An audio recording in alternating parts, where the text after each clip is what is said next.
नमस्ते सभी को। प्राकृतिक वनस्पति की अंतिम कक्षा में आपका स्वागत है। 5 अभयारण्य की चर्चा कर चुके थे। आज हम एक नए अभयारण्य से स्टार्ट करते हैं और आज ये टॉपिक हम फाइनलाइज करने की कोशिश कर रहे हैं।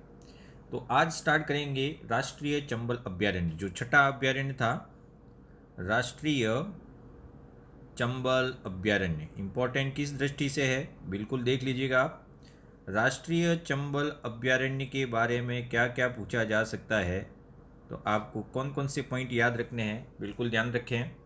यह कोटा और जहाँ से चंबल नदी गुजरती है वहाँ पे स्थित है, लेकिन इसके बेसिक पॉइंट्स की बात करें तो चंबल नदी जहाँ जहाँ से गुजरती है, अर्थात यह 3 राज्यों में स्थित है। राष्ट्रीय चंबल अभयारण्य 3 राज्यों से गुजरता है। और जैसे चंबल नदी कहाँ से निकलती है, एमपी से कहाँ आती है, राजस्थान में, और राजस्थान से कहाँ जाती है, यूपी में। तो यह ऐसा अभयारण्य है जो राजस्थान के अलावा 2 राज्यों में और स्थित है, इसलिए इसको कह सकते हैं राज्य का एकमात्र अंतर्राज्यीय अभयारण्य। यह एकमात्र अंतर्राज्यीय अभयारण्य है, पहला पॉइंट तो ये है। दूसरा, ये चंबल नदी के प्रवाह क्षेत्र में स्थित है, इसलिए एकमात्र जलीय अभयारण्य भी कह सकते हैं। एकमात्र जलीय अभयारण्य, एकमात्र अंतर्राज्यीय अभयारण्य इसी को कहा जाता है। और इसी के लिए एकमात्र नदीय अभयारण्य भी कहा जाता है, लेकिन ये देश के बारे में है, देश का एकमात्र नदीय अभयारण्य। तो 3 पॉइंट है, एकमात्र अंतर्राज्यीय, एकमात्र जलीय, एकमात्र नदीय अभयारण्य है। तो कहीं न कहीं ये चंबल, राष्ट्रीय चंबल अभयारण्य के संदर्भ में ही पूछा जाएगा।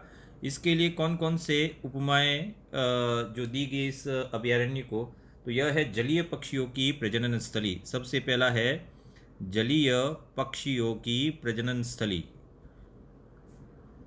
इसके नाम से जाना जाता है। जलीय पक्षियों की प्रजनन स्थली के रूप में यह जाना जाता है राष्ट्रीय चंबल अभयारण्य। इसकी प्रमुख विशेषताएं क्या है, किसके लिए प्रसिद्ध है, तो यह गंगाई डॉल्फिन के लिए प्रसिद्ध है। गैंगेटिक डॉल्फिन, गांगे सूस भी कहा जाता है, गंगाई डॉल्फिन यहीं पाई जाती है। यह घड़ियालों का सबसे बेहतर प्राकृतिक आवास है और इसी को कभी कभी घड़ियालों का संसार भी कहा जाता है। इसे घड़ियालों का संसार भी कहते हैं। साथ साथ में इसी के साथ यहाँ पे गेपरनाथ महादेव का मंदिर भी है। गेपरनाथ महादेव मंदिर यहाँ पे स्थित है और अरावली एवं विंध्याचल के मध्य स्थित अभयारण्य है। बिल्कुल, अरावली पर्वतमाला और मध्य प्रदेश में विंध्याचल पर्वतमाला है, तो अरावली और विंध्याचल पर्वतमाला के स्थित अभयारण्य है। आपको इसके बारे में याद रखना है। नेक्स्ट अभयारण्य की चर्चा करें 7वें नंबर पे, तो आता है जवाहर सागर अभयारण्य। हम पहले ही कह चुके कि जैसे जैसे पीछे की ओर जाएंगे इनका वर्णन है वो थोड़ा थोड़ा कम होता जाएगा, क्योंकि इसके लिए आपको बेसिक पॉइंट ही याद रखने हैं। जवाहर सागर अभयारण्य, जवाहर सागर अभयारण्य कहाँ स्थित है, तो जवाहर सागर अभयारण्य कोटा में स्थित है। 2 के लिए प्रसिद्ध है ये, मगरमच्छ हेतु प्रसिद्ध है, लेकिन घड़ियालों का प्रजनन केंद्र है। प्रसिद्ध किसके लिए है, मगरमच्छ के लिए प्रसिद्ध है। बाकी सब घड़ियाल आते हैं, लेकिन यहीं पे घड़ियाल प्रजनन केंद्र स्थित है, ये इम्पोर्टेंट है। राजस्थान में एकमात्र घड़ियाल प्रजनन केंद्र कहाँ पे स्थित है, तो ये स्थित है जवाहर सागर अभयारण्य में। अब आता है 8वें नंबर पे, वह आता है जयसमंद अभयारण्य। एक एक पॉइंट आपको याद रखने हैं।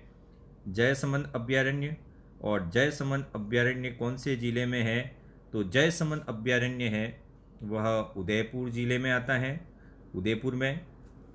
अब जैसे ही उदयपुर ज़िला है तो इसके लिए एक पॉइंट हो जाएगा, सर्वाधिक अभयारण्य कौन से ज़िले में स्थित है। पहला पॉइंट ये है, तो सर्वाधिक अभयारण्य वाला जिला भी कौन सा है, उदयपुर ही है। जयसमंद के बारे में आपको 2 पॉइंट याद रखने हैं। एक तो है जलचरों की बस्ती, इसे जलचरों की बस्ती कहा जाता है या जलचरों की बस्ती के नाम से प्रसिद्ध है, पहला पॉइंट। और किसके लिए प्रसिद्ध है, बगेरा एवं बहेड़ा पक्षी। एक तो बगेरा के लिए प्रसिद्ध है और एक बहेड़ा पक्षियों के लिए प्रसिद्ध है। तो बगेरा के लिए प्रसिद्ध और बहेड़ा पक्षियों के लिए प्रसिद्ध कौन सा हो जाएगा? जैसमन हो जाएगा। 9वां नंबर भी उदयपुर में है, वह है फुलवारी की नाल। फुलवारी की नाल, फुलवारी की नाल एज इट इज़ उदयपुर में स्थित है। लेकिन यहाँ आपको दो चीज़ें याद रखनी है। देश का प्रथम ह्यूमन एनाटॉमी पार्क, देश का प्रथम ह्यूमन एनाटॉमी पार्क, ये याद रखना है। और दूसरा है महाराणा प्रताप की कर्मस्थली, महाराणा प्रताप की कर्मस्थली के रूप में यह जाना जाता है। तो प्रथम ह्यूमन एनाटॉमी पार्क कहाँ पे स्थित है? वहीं पे स्थित है। अगले नंबर पर आता है सज्जनगढ़ अभ्यारण्य। सज्जनगढ़ अभ्यारण्य भी उदयपुर में स्थित है। अब इसके लिए थोड़े से पॉइंट आपको याद रखने हैं। यह लोमड़ियों हेतु प्रसिद्ध है। इंपॉर्टेंट पॉइंट, लोमड़ियों हेतु प्रसिद्ध है, यहाँ लोमड़ियाँ सबसे ज़्यादा पाई जाती है। साथ में यह एक मृगवन भी है, सज्जनगढ़ अभ्यारण्य एक मृगवन भी है, और राज्य का दूसरा जैविक उद्यान, ये सबसे इम्पोर्टेंट है। राज्य का दूसरा जैविक उद्यान कहाँ पे स्थित है? तो राज्य का दूसरा जैविक उद्यान कहाँ पे है? सज्जनगढ़ में है। इसी के साथ पढ़ लेते हैं राज्य का प्रथम और देश का दूसरा जैविक उद्यान, ये अलग है, दोनों के पीछे गढ़ आता है, तो इसका उत्तर हो जाएगा नाहरगढ़। तो राज्य का प्रथम जैविक उद्यान नाहरगढ़ है, जबकि राज्य का दूसरा जैविक उद्यान है वह सज्जनगढ़ है। अगले 11वें पॉइंट पे चले तो ये आता है ताल छापर अभ्यारण्य। ये ताल का मतलब एक तालाब है, छापर नाम का। इसी ताल छापर का पुराना नाम था द्रोणपुर, द्रोणपुर के नाम से भी जाना जाता है। और द्रोणपुर के साथ साथ यह सुजानगढ़ के नाम से भी जाना जाता है। तो द्रोणपुर और सुजानगढ़ कहाँ पे स्थित है? यह चूरू में है। इसकी विशेषताओं की बात करें, ताल छापर चूरू की क्या विशेषता है? तो ये काले हिरणों हेतु प्रसिद्ध है। काले हिरण सर्वाधिक यहीं पाए जाते हैं। ब्लैक डियर जिसको कहा जाता है कृष्ण मृग हेतु प्रसिद्ध अभ्यारण्य, बिल्कुल याद रखना है। और यह एशिया का सबसे बड़ा कृष्ण मृग अभ्यारण्य है, ये भी आपको याद रखना है। एशिया का सबसे बड़ा कृष्ण मृग अभ्यारण्य, साथ में ये पॉइंट इससे ही जुड़ा हुआ है। कुर्जा पक्षियों के लिए भी ये प्रसिद्ध है। कुर्जा पक्षी खींचन गांव में भी पाए जाते हैं, जोधपुर में। लेकिन अभ्यारण्य की बात करें तो कुर्जा पक्षियों के लिए प्रसिद्ध कौन सा है? यही है। और यहाँ एक घास पाई जाती है, मेथिया या मोतिया जो भी कहे, लेकिन इसका बोटेनिकल नाम आपको याद होना चाहिए, साइप्रस रोडेंटस। यह कृष्ण मृग के लिए बहुत अच्छी होती है, साइप्रस रोडेंटस। इस घास के लिए प्रसिद्ध अभ्यारण्य कौन सा है? ताल छापर चूरू, काले हिरण के लिए प्रसिद्ध है। नेक्स्ट आता है नाहरगढ़ अभ्यारण्य। नाहरगढ़ जयपुर में है। अब इससे संबंधित एक बात तो पढ़ ली, राज्य का प्रथम जैविक उद्यान कहाँ पे स्थित है? तो दूसरा अभी पढ़ा था सज्जनगढ़। राज्य का प्रथम जैविक उद्यान कहाँ पे स्थित है? नाहरगढ़ में ही है। यह देश का दूसरा और राज्य का प्रथम था, ये भी आपको याद रखना है। इसी में देश का तीसरा और राज्य का प्रथम बियर रेस्क्यू सेंटर है। राज्य का प्रथम भालू संरक्षण केंद्र, भालू संरक्षण केंद्र। रेस्क्यू अलग वो शब्द होता है, आप इसको हिंदी में कुछ भी ट्रांसलेट कर सकते हैं। बियर रेस्क्यू सेंटर है, ये आपको याद रखना है। और एलिफेंट सफारी यहाँ पे है, लेकिन देश की एकमात्र लॉयन सफारी कहाँ पे स्थित है? तो राज्य की एकमात्र, राजस्थान की, ठीक है, राजस्थान की एकमात्र लॉयन सफारी। तो टाइगर सफारी दो जगह है, टाइगर सफारी सरिस्का में भी है और रणथंभौर में भी है, दर्रा में नहीं है, वो ज़रूर ध्यान रखें। राजस्थान की एकमात्र लॉयन सफारी कहाँ पे स्थित है? तो राजस्थान की एकमात्र लॉयन सफारी कहाँ पे स्थित है? नाहरगढ़ में। लेकिन वहाँ एक मरियल लॉयन था, वो मर गया, तो उसको बंद कर दिया है, अभी दो महीने पहले के अखबार में आया था। तो नाहरगढ़ के बारे में आपको इतना याद रखना है। इसके बाद आता है रामगढ़ विषधारी। अब एक एक पॉइंट में इसको अपन निपटाएंगे। रामगढ़ विषधारी, रामगढ़ विषधारी अभ्यारण्य है, वह बूंदी में स्थित है, पहला पॉइंट। और यह विष शब्द आया इसलिए लगता है कि सांप के लिए प्रसिद्ध है, तो बिल्कुल किसके लिए प्रसिद्ध है? अजगर के लिए प्रसिद्ध है, अजगर हेतु प्रसिद्ध है। और साथ में दूसरा है रणथंभौर के बागों का जच्चा गर। ये प्रश्न सबसे ज़्यादा इम्पोर्टेंट है। रणथंभौर के बागों का जच्चा गर 1983 से पहले सबसे ज़्यादा बाग यहीं पाए जाते थे, तो रणथंभौर के बागों का जच्चा गर यही कहा जाता है। और अगला है शेरगढ़ अभ्यारण्य। शेरगढ़ अभ्यारण्य, शेरगढ़ अभ्यारण्य है वह बारां में स्थित है। किसके लिए प्रसिद्ध है? तो शेर तो लिखा हुआ है, लेकिन वास्तव में यह सांपों की शरण स्थली के नाम से विकसित है।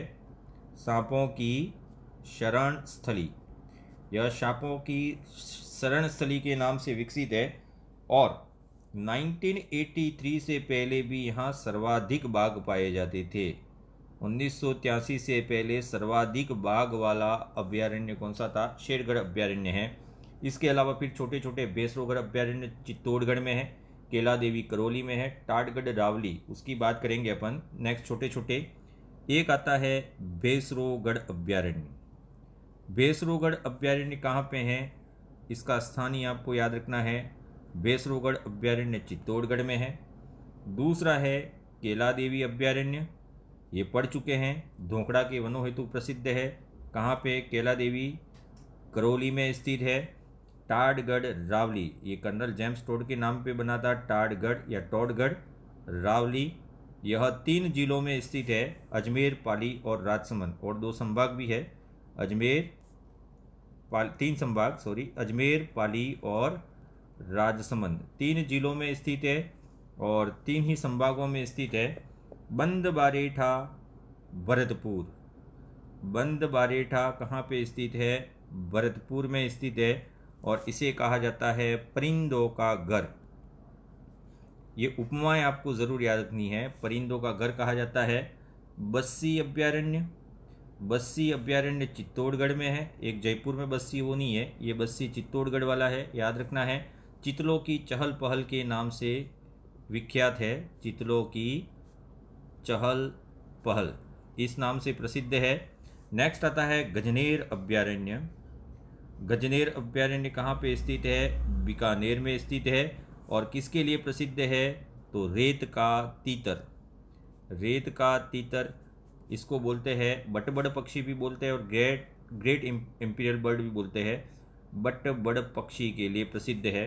तो ये कुछ अभ्यारण्य थे जो अक्सर पूछे जाते हैं। अब नेक्स्ट पॉइंट की बात करें तो राज्य के आखेट निषिद्ध क्षेत्र, राज्य के आखेट निषिद्ध क्षेत्र कितने हैं? तो पहले ही चर्चा कर चुके हैं कि राज्य में कुल आखेट निषिद्ध क्षेत्र की संख्या कितनी है? 33 है। और इनकी स्थापना किस आधार पर की गई?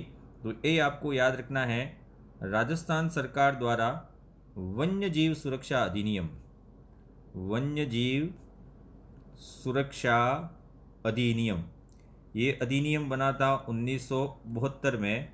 और इन 1972 की धारा 37 आर्टिकल 37, ये कोई संविधान नहीं है, यह वन्य जीव सुरक्षा अधिनियम जो 1972 में बना था, उसमें धारा 37 के तहत जहाँ शिकार पे पूर्ण प्रतिबंध लगा दिया गया, उनको ही कहा जाता है आखेट निषिद्ध क्षेत्र।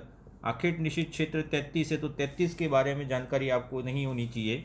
3 पॉइंट आपको याद रखने हैं, 4 पॉइंट। एक तो है सर्वाधिक आखेट निषिद्ध क्षेत्र कहाँ पे हैं, पहला पॉइंट। तो 3 जिलों के नाम लिख रहा हूँ मैं। एक जिला नाम आता है जोधपुर, जोधपुर के बाद दूसरे जिले का नाम है बीकानेर, बीकानेर के बाद तीसरा जिला आता है अजमेर। क्रमानुसार ये 3 जिले हैं। इन 3 जिलों में 7 आखेट निषिद्ध क्षेत्र जोधपुर में है, 5 बीकानेर में है और 3 अजमेर में है। तो सर्वाधिक आखेट निषिद्ध क्षेत्र वाला जिला कौन सा है? जोधपुर। और क्रमानुसार 3 पूछे तो बीकानेर और अजमेर आपको ऐड कर देना है। अगला पूछा जाता है सबसे बड़ा, और एक पूछा जाता है सबसे छोटा आखेट निषिद्ध क्षेत्र। तो सबसे बड़ा आखेट निषिद्ध क्षेत्र है संवत्सर कोटसर, संवत्सर कोटसर। जितना बड़ा नाम उतना ही बड़ा आखेट निषिद्ध क्षेत्र है। और संवत्सर कोटसर कौन से जिले में स्थित है? चूरू जिले में स्थित है। और सबसे छोटा पूछा जाए तो कनक सागर आता है, और कनक सागर कौन से ज़िले में स्थित है? तो कनक सागर है बूंदी ज़िले में। 33 के 33 अगर आप याद रखना चाहें तो याद रख सकते हैं। और एक प्रश्न इंपॉर्टेंट है, गोडावण पक्षी हेतु, तो गोडावण की व्याख्या की थी, तब गोडावण पक्षी हेतु आखेट निजी क्षेत्र कितने हैं? तो 2 याद रखने थे आपको। एक तो है सोरसन, सोरसन कहाँ पे आता है? 12 में आता है। और दूसरा आता है सांकलिया। तो सोरसन और सांकलिया दोनों ही गोडावण पक्षियों हेतु संरक्षित आखेट निषिद्ध क्षेत्र है। तो 33 आखेट निषिद्ध क्षेत्र की इतनी चीज़ें आपको याद रखनी है। अब राजस्थान में कितने मृगवन हैं? राजस्थान में मृगवन की संख्या कितनी है? 7 है। कौन कौन से 7 है आपको बिल्कुल याद रखना है। सबसे पहला है, स्थान पूछे जाते कम है तो पूछे जाएंगे, दुर्ग मृगवन। और दुर्ग मृगवन कहाँ पे स्थित है? चित्तौड़गढ़। दुर्ग शब्द आया तो चित्तौड़गढ़ दुर्ग है, ये याद रख लेना आपको। दूसरा आता है, अभी पढ़ा था अपन ने, हिरणों के लोमड़ियों के लिए प्रसिद्ध था, सज्जनगढ़। सज्जनगढ़ मृगवन कहाँ पे स्थित है? यह उदयपुर में स्थित है। तीसरा मृगवन है वह है माचिया सफारी, ये थोड़ा सा इम्पोर्टेंट है, माचिया सफारी। और माचिया सफारी मृगवन है वह जोधपुर में है। और इसके लिए एक इम्पोर्टेंट पॉइंट आपको क्या याद रखना है माचिया सफारी के? तो देश का प्रथम राष्ट्रीय मरु वानस्पतिक उद्यान, देश का प्रथम राष्ट्रीय मरु वानस्पतिक उद्यान, मरु उद्यान नहीं है ना, मरु वानस्पतिक उद्यान कहाँ पे स्थापित किया गया है? तो माचिया सफारी जोधपुर में किया गया है। चौथा मृगवन है संजय उद्यान, संजय उद्यान। और संजय उद्यान कहाँ पे स्थित है? जयपुर में स्थित है, ये भी आपको याद रखना है। पांचवा है पंचकुंड मृगवन। पंचकुंड किसी तालाब सरोवर से है, तो सरोवर तो एक ही प्रसिद्ध है अपना, कौन सा है? पुष्कर है, इसको याद रखना है, पुष्कर अजमेर में है। और छठा मृगवन है अशोक विहार, वह जयपुर में है, अशोक विहार। और अशोक विहार आता है जयपुर में। और सातवां मृगवन है अमृता देवी विश्नोई मृगवन। और अमृता देवी का जब भी नाम आया तो ये कौन से ज़िले में होगा? जोधपुर में होगा। तो अमृता देवी विश्नोई मृगवन जोधपुर में। तो ये 7 मृगवन आपको याद रखने हैं। और आज का अंतिम है राज्य के जंतुआलय। जंतुआलय के बारे में अभी अभी वन संरक्षक भर्ती परीक्षा में पूछा गया था। जंतुआलय आपको क्रमानुसार याद रखने हैं। 1876, 1876 के 2 साल बाद 1878, 1878 के बाद 1922, 1922 के बाद आपको याद रखना है 1936, और 1936 के बाद याद रखना है 1954। इतने जंतुआलय है। संख्या गिने तो ये 5 होते हैं। जंतुआलयों की संख्या 5 है, लेकिन एक बंद कर दिया गया। तो कार्यरत जंतुआलय की संख्या कितनी रहेगी? 4। स्टार्ट करते हैं सबसे पहले जंतुआलय से। तो वह 1876 में बना था, और 1876 में बना ये जयपुर में। तो राज्य का सबसे पहला जंतुआलय कौन सा हो गया? जयपुर हो गया। इसके कितने पॉइंट याद रखने, वो याद रखने हैं। इसका निर्माण कराया था राम सिंह द्वितीय ने। राम सिंह सेकेंड में के कार्यकाल में इसका निर्माण हुआ था। और यह जंतुआलय राज्य का सबसे बड़ा जंतुआलय भी है और राज्य का सबसे पुराना जंतुआलय भी है, अर्थात राज्य का सबसे पहले खुलने वाला है। किसके लिए प्रसिद्ध है? तो 3 प्रजनन केंद्र हैं यहाँ पे। ये 3 प्रजनन केंद्र के लिए प्रसिद्ध है। कृत्रिम प्रजनन केंद्र कौन कौन से हैं? तो एक तो है मगरमच्छ प्रजनन केंद्र, मगरमच्छ के बाद दूसरा आता है घड़ियाल प्रजनन केंद्र, और घड़ियाल प्रजनन केंद्र के बाद दूसरा आता है बाघ प्रजनन केंद्र। ये तीनों ही 3 प्रजनन केंद्र हैं, वह कहाँ पे स्थित है? जयपुर जंतुआलय में। इसके 2 साल बाद दूसरा जो जंतुआलय बना था वह उदयपुर में बना था। तो उदयपुर वाला जंतुआलय सेकंड नंबर पे आता है सबसे पुराने में। इसकी विशेषताओं की बात करें तो इसका निर्माण है वह स्वरूप सिंह द्वारा कराया गया था, स्वरूप सिंह द्वारा। और इसको इस नाम से भी जाना जाता है, यह गुलाब बाग के नाम से प्रसिद्ध है। और यहाँ राज्य की दूसरी प्रस्तावित पक्षीशाला, यहाँ एक पक्षीशाला की स्थापना की जानी है, लेकिन ये प्रस्तावित है। अगर खुल गई तो कौन सी होगी? दूसरी। पहली तो चल रही है, उसकी भी चर्चा करेंगे। दूसरी प्रस्तावित पक्षीशाला यहीं पे है। 1922 में खुला था बीकानेर में, लेकिन वर्तमान में यह जंतुआलय बंद कर दिया गया है। जो -1 किया है, अर्थात ये बीकानेर वाला क्या है? बंद है। 1936 में जंतुआलय खुला था जोधपुर में, और जोधपुर में आपको दो विशेषता याद रखनी है। राज्य की प्रथम पक्षीशाला और दूसरा है घोड़ावण प्रजनन केंद्र। घोड़ावण प्रजनन केंद्र कहाँ पे स्थापित किया गया है? तो घोड़ावण प्रजनन केंद्र है वह जोधपुर की पक्षीशाला में है। और 1954 में आता है आपका वह कोटा जंतुआलय है, कोटा जंतुआलय।